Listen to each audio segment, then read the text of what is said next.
नमस्कार, मैं हूं आपके साथ कौशकी और आपका हमारे चैनल आवाज इंडिया लाइव में स्वागत है। ऐसी एक खबर उत्तर प्रदेश के जनपद फिरोजाबाद से आ रही है। आपको बता दें कि पूज्य गुरुदेव डॉक्टर दिनेश उपाध्याय जी, आयुष मंत्रालय, भारत सरकार, राष्ट्रीय सह संयोजक, भाजपा राष्ट्रीय अध्यक्ष, अंतर्राष्ट्रीय गौ माता सेवा महासंघ के ग्वालियर दौरे से पहले आगरा ग्वालियर हाईवे के मध्य महासंघ के मुख्य पदाधिकारियों ने राष्ट्रीय सचिव पूज्य महिमा ब्रजकिशोरी जी एवं राष्ट्रीय महामंत्री संगठन श्री लोकेंद्र पूनिया जी के मार्गदर्शन में राष्ट्रीय अध्यक्ष गुरुदेव डॉक्टर दिनेश उपाध्याय जी का भव्य स्वागत किया। हमारे संवाददाता अरविंद श्रीवास्तव ने बताया कि माननीय मंत्री जी ने स्वदेशी सनातन धर्म के बारे में विस्तार से वार्ता की और अपनी सनातन संस्कृति को पुनः याद करने की बात कही और बताया कि अगर हम अपनी सनातन संस्कृति पर कायम रहे तो कोरोना महामारी भी हमारा कुछ नहीं बिगाड़ सकती। अंत में अंतर्राष्ट्रीय गौ माता सेवा महासंघ के समस्त पदाधिकारियों की गौ माता सेवा के लिए सराहना की और बताया कि देसी गाय ही भारतीय गाय है। साथ ही अपने महासंघ परिवार को विशेष दिशा निर्देश देते हुए आवाज इंडिया लाइव चैनल तथा वीवी न्यूज चैनल को धन्यवाद देते हुए अपनी वाणी को विराम दिया। इस गरिमामय शुभ अवसर पर श्री लोकेंद्र सिंह पूनिया जी, श्री सुधीर कुमार सिंह, एडवोकेट सचिन जैन जी, पंडित श्याम शर्मा जी, रामतीर्थ चक जी, रूपेश शुक्ला जी, शिवम प्रताप जी, सुरेश पाठक जी एवं अनु श्रीवास्तव उपस्थित है। देखिए फिरोजाबाद से हमारे संवाददाता पंडित श्याम शर्मा की रिपोर्ट। माननीय प्रधानमंत्री जी ने स्वावलंबन, आत्मनिर्भरता, लोकल को वोकल का नारा दिया है राष्ट्र के अंदर। इसी विषय को देखते हुए स्वदेशी सनातन संघ का निर्माण किया है। उसके कार्यालय का विधिवत उद्घाटन होगा और स्वदेशी सिर्फ भारत निर्मित वस्तुओं को भारत के अंदर, भारत से बाहर भी उनके घर तक कम से कम मूल्य में भेजने का प्रयास करेगा। और सनातन जिसकी दूसरी ब्रांच है वो धर्म, संस्कृति, शिक्षा और स्वास्थ्य, इनके लिए चिंतन करेगा। लेकिन वो सभी भी अपनी भारतीय संस्कृति से ओतप्रोत होंगे। और तीसरा संघ, ये राष्ट्र भक्तों का एक नया संगठन राष्ट्र के अंदर और राष्ट्र से बाहर भी खड़ा करेगा, क्योंकि इस बात को हम लोग मान करके चलते हैं। सिर्फ मानना ही नहीं, इतिहास इस बात का गवाह है। अगर पूरे विश्व को सुखी, संपन्न, स्वस्थ रखना है तो भारतीय संस्कृति को जिंदा करना ही पड़ेगा। उसका आज कोरोना के संक्रमण काल के दौरान अगर आप देखेंगे, व्हाइट हाउस के अंदर जो आज हवन हो रहे हैं, गायत्री मंत्र का जाप हो रहा है, हाथ मिलाते थे भारत के बच्चे और बूढ़े भी। 10-10 साल का बच्चा, 20 साल का बच्चा, 80 साल के आदमी से हाथ मिलाने का प्रयास करता था। हाथ मिलाना सनातन की संस्कृति नहीं थी। हाथ जोड़ना, अभिवादन करना, ये हमारी परिपाटी थी, लेकिन हाथ मिलाने की परिपाटी नहीं थी। आज कोरोना की वजह से हाथ मिलाने की प्रक्रिया पूरे दुनिया में बंद है। दूसरा विषय, आज जितनी भी मौत दुनिया में हुई है, ये WHO की रिपोर्ट है कि उसके अंदर एक भी उस व्यक्ति की डेथ नहीं हुई जो पूर्ण शाकाहारी था। वो लोग जो कभी कभी नॉनवेज लेते थे या कभी कभी अंडा लेते थे, वो भी पूर्ण शाकाहारी नहीं थे। इसलिए भारतवर्ष की सनातन संस्कृति के तहत शाकाहारी जीवन ये है। और परमपिता परमेश्वर ने कुछ जीव धरती के ऊपर शाकाहारी बनाए, कुछ मांसाहारी बनाए। जो मांसाहारी हैं उनके नाखून, उनकी आंखें और इंटेस्टाइन के, large intestine and small intestine की बनावट अलग तरह की बनाई है। जैसे कि गधा शाकाहारी है, गाय शाकाहारी है, शेर मांसाहारी है।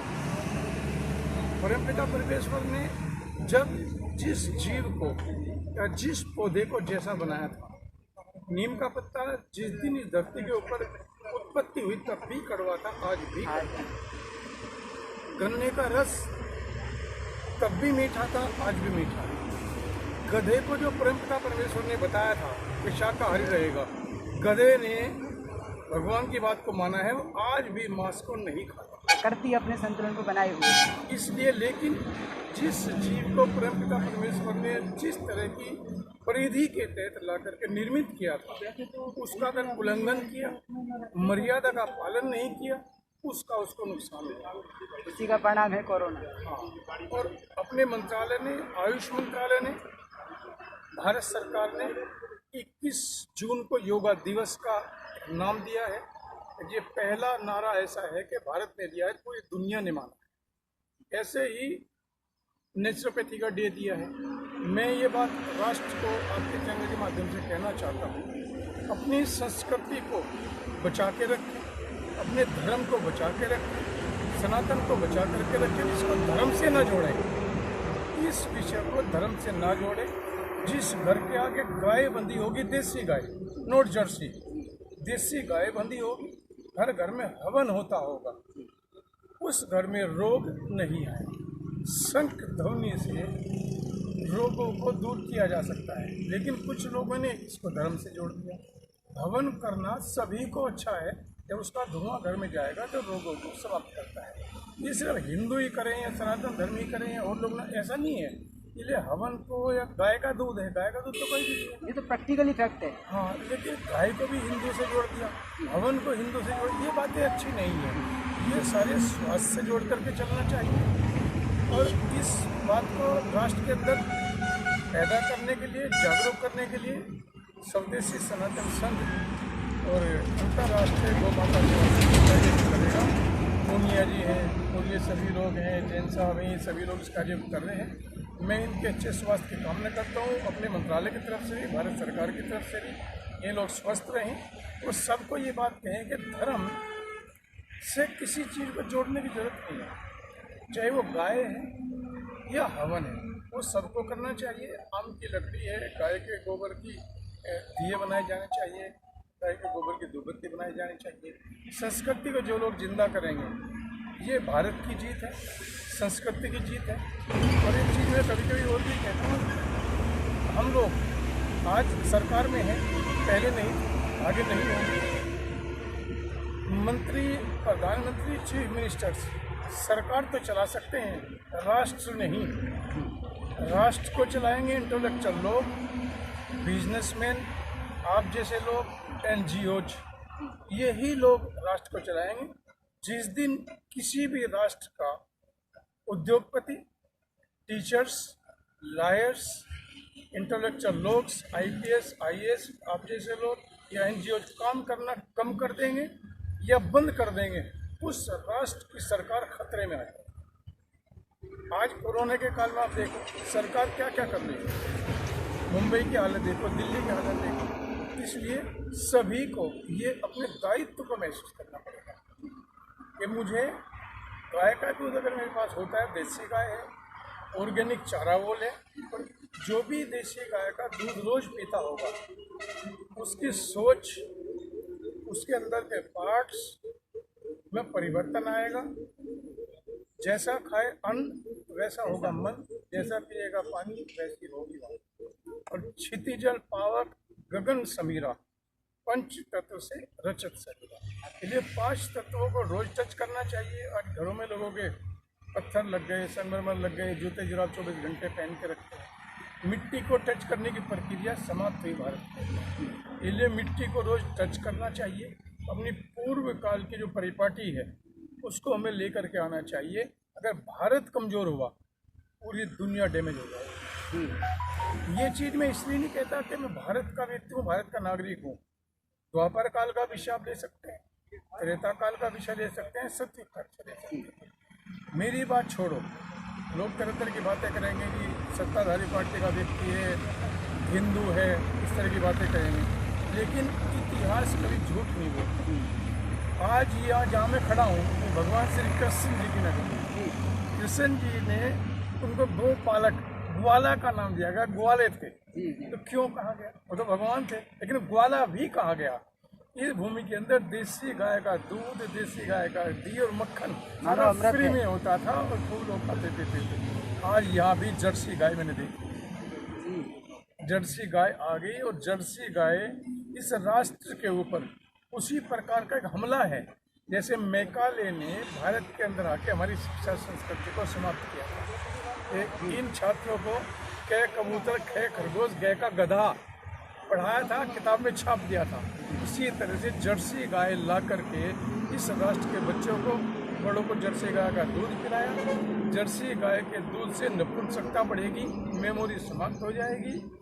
और इस राष्ट्र के कुछ मेरे मित्र लिखते हैं गाय का शुद्ध घी खाए या गाय का घी खाए। आज मैं उनको ये बात कहना चाहता हूँ, अगर उनको परमपिता परमेश्वर शक्ति दे, इस राष्ट्र को गाय का देसी घी नहीं चाहिए, देसी गाय का घी चाहिए। देसी गाय जी। आज जितने भी डब्बे में देखे भारत के अंदर, किसी भी डब्बे के ऊपर देसी गाय का घी नहीं लिखा। गाय का देसी घी तो है, गाय का देसी घी खाएं, गाय का शुद्ध देसी घी खाएं, लेकिन देसी गाय का घी कहीं भी नहीं लिखा। ये राष्ट्र का दुर्भाग्य है। इसलिए अगर उनको परमपिता परमेश्वर ताकत दे, संस्कृति उनको शक्ति दे, वो देसी गाय का घी लिखें। और यदि गाय का देसी घी लिखते हैं तो नीचे ये भी लिखें कौन सी गाय का घी है। राष्ट्र के आने वाली पीढ़ी को नुकसान करने का, बरगलाने का, या उनको हम लोग सही कदम ना दिखाएं, इसका अधिकार ये संस्कृति किसी को नहीं देती। जिसने अपने पूर्वजों की भाषा, अपने पूर्वजों के कार्य वर्तमान में आने वाली पीढ़ी को ना बताए, वो राष्ट्र, वो खानदान, वो संगठन समाप्त हो जाता है। इसलिए उनको चाहिए हमारे पूर्वज के बारे में बच्चों को बताया। गुरुकुल का निर्माण हो, वृद्धाश्रम की जगह वानप्रस्थ आश्रम हो, प्रत्येक स्कूल के अंदर संस्कार के शालाएँ लगे, प्रत्येक जो टीचर्स कहे कि उनको आचार्य कहा जाए, इंडिया शब्द समाप्त हो, इंडिया की जगह भारत होना चाहिए, और टीचर की जगह आचार्य हो। प्रत्येक आचार्य अपने छात्र से पूछे आज स्कूल में आते वक्त अपने माँ बाप के पैर छू के आया या नहीं आया। जाते ही पूछे कि अपने माँ बाप के पैर जाके छुए या नहीं छुए, आज उसका अभाव आया। जिस दिन इस राष्ट्र के लोग संस्कृति को जिंदा कर लेंगे, ये राष्ट्र दोबारा सोने की चिड़िया होगा और फिर सबके ऊपर राज। आपके चैनल को आभार, लोकेंद्र जी को आभार, जैन जी का आभार, आप सब लोग आए, आप सबका आभार। और ये जो चीज़ें कही आप दूर तक सबको कहें। और इंडिया शब्द हमारा नहीं, भारत ये राष्ट्र है, हम भारतीय हैं, इसलिए इसी शब्द का परिचालन होना चाहिए। यही एक ऐसा शब्द है, हिंदुस्तान भी कहा गया, इंडिया भी कहा गया, भारत भी कहा। एक शब्द रखे तो अच्छा है, भारत ठीक है। हिंदी में भी लिखे, इंग्लिश में भी लिखे भारत, BHARAT, और हिंदी में लिखे भारत, भारत निर्मित। तो इस तरह की जो चीज़ें हैं वो अपने बच्चों को बताई जानी चाहिए। आपका आभार, आपके चैनल को धन्यवाद। और अंतर्राष्ट्रीय गौ सेवा के लिए बहुत अच्छा लोग, सचिन जी बड़ा अच्छा कार्य कर रहे हैं, एनर्जेटिक है। हम लोगों का क्या है कि लगभग 48-49 साल का राजनीतिक जीवन रहा है, और भगवान की मर्जी से अभी मंत्रालय में कार्य करने का मौका मिला है, सौभाग्य मिला है। लेकिन उसके बावजूद भी राष्ट्र का कार्य करना चाहिए। सरकार को आती जाती है, सरकार का अभी भी कोई फिक्स नहीं रहेगी, राष्ट्र का कार्य करना चाहिए।